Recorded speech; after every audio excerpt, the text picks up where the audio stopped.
An introduction to chart patterns. Hello, and welcome to this overview of chart patterns.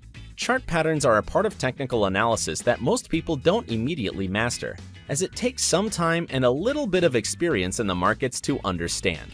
Fortunately, AutoChartist will give you a boost not only by showing you where chart patterns form, but it will also put you on the fast track to learn to identify them yourself and understand what well-formed patterns look like.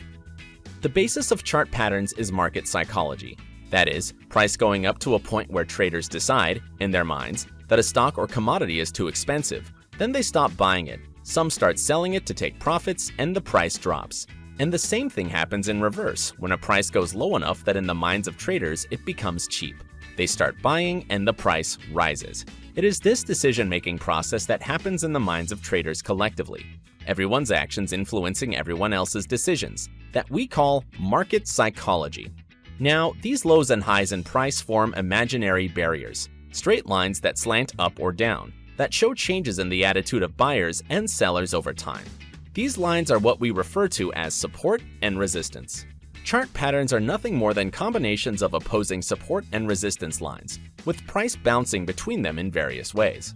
The typical recognition of a chart pattern is based on 4 points. Price will alternate between touching a resistance line and support line, after which the expectation is that if the price breaks through the support or resistance level, it would have enough momentum to carry it some distance further, and therein lies the trade opportunity. It is mainly the slope of these lines that determine what type of pattern it is. For example, channels form between parallel lines that slope upward or downward. A rectangle forms between horizontal parallel lines. Triangles have downward sloping resistance and upward sloping support, and wedges slope in the same direction at different angles. Note how the classic rising wedge pattern has an additional 5th touching point on the support line. This means that the pattern breakout is in the opposite direction to the initial trend. This class of pattern is called a reversal pattern. Other examples of reversal patterns are the head and shoulders, double tops and bottoms, or triple tops and bottoms. Continuation patterns are ones that have their breakout in the same direction as the initial trend, like the channels and triangles we have seen previously. Altogether, AutoChartist identifies the 16 most widely used pattern types. As some of these can be classified as reversal or continuation patterns, there's also the distinction between trending patterns, such as channels, where the support and resistance lines are parallel, effectively forming a trend, and non-trending patterns like triangles where price gets squeezed into a corner and has to break out through either support or resistance purely through normal continuation of price action, meaning price doesn't ever stop changing. In addition, AutoChartist identifies chart patterns even before the price breaks through the support or resistance line.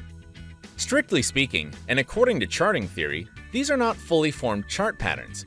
But if price continues in the expected direction and breaks through support or resistance, then it would be accepted as a breakout pattern and have a target price expectation. Emerging patterns are particularly useful for swing traders on trending pattern formations.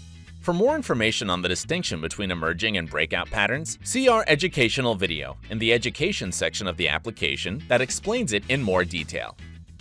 With each pattern that AutoChartist identifies, there are also a collection of quality indicators. For more information, you can also see the educational video about the quality indicators that will explain them in more detail. Chart patterns are a great starting point for scanning the market for potential trade opportunities. But we recommend that you use chart patterns in conjunction with other tools, like market news, other technical indicators, or fundamental price information about the stock or instrument you are going to trade. Have a look in the literature. Just about any book that introduces you to technical analysis will have at least a chapter on chart patterns.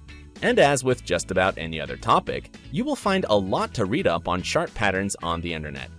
Also see our videos on Fibonacci patterns and key levels. They can offer you great trading opportunities too.